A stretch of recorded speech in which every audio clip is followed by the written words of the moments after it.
Présent ce matin à 11 heures pour cette célébration du deuil national décrété jeudi dernier par Emmanuel Macron qui a dit « Nous sommes une nation, nous partageons tous la peine des Mahorais » et d'annoncer que la France observerait donc ce lundi 23 décembre une journée de deuil national en mémoire des victimes du cyclone Chido qui a causé au moins plus d'une trentaine de décès, au moins 35 à ce matin, mais sans doute beaucoup plus, n'est-ce pas, les chers voisins réunionnais ici présents. Mais en quoi consiste un deuil national? La décision de décréter une journée de deuil national revient au président de la République, qui signe donc un décret pour l'officialiser.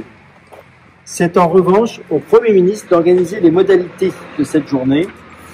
Ce n'est pas une cérémonie, à la différence de l'hommage national ou des obsèques nationales. À noter d'abord que les drapeaux des monuments et des édifices publics sont en berne, ce qui a été fait ce matin par nos employés communaux que je remercie ici présents. C'est-à-dire donc abaissés à mi-hauteur sur le mât.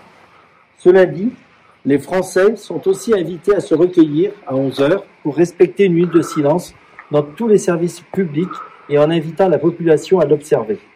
Un hommage aura notamment lieu au Palais de Luxembourg, c'est-à-dire au Sénat, à la même heure, donc en ce moment, et son président, Gérard Larcher, s'exprime certainement en ce moment au Sénat.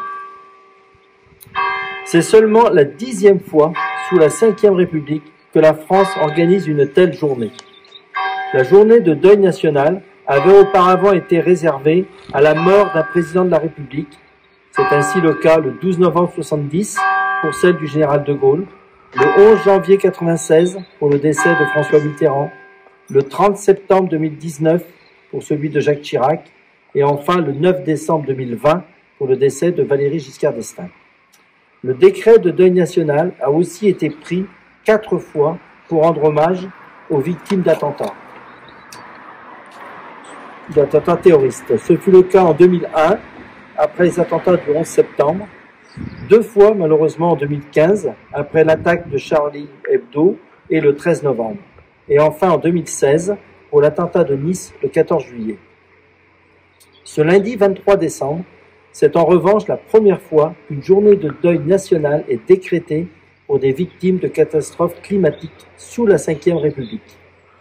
Mais avant ça, il avait déjà été organisé en 1930, après les inondations qui avaient fait une centaine de morts dans le sud de la France.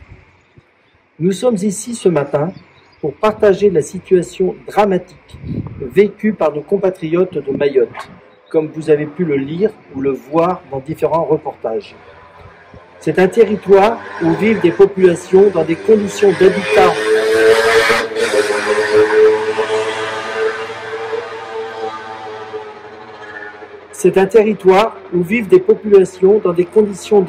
et d'hygiène déjà très précaires. Alors quand un tel cyclone arrive, c'est immédiatement une catastrophe pour les gestes simples de la vie, les soins, l'alimentation, l'hébergement. Je vous remercie pour votre présence ici ce matin, que vous soyez élus, salariés des services de la collectivité, ou vous tous, chers Plocadossiens et Plocadociennes, même venant de la Réunion. Cela traduit votre implication pour cette cause.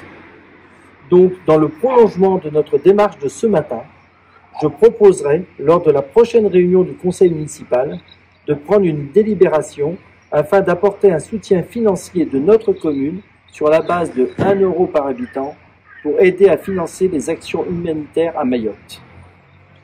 Maintenant, place au recueillement et respectons cette minute de silence.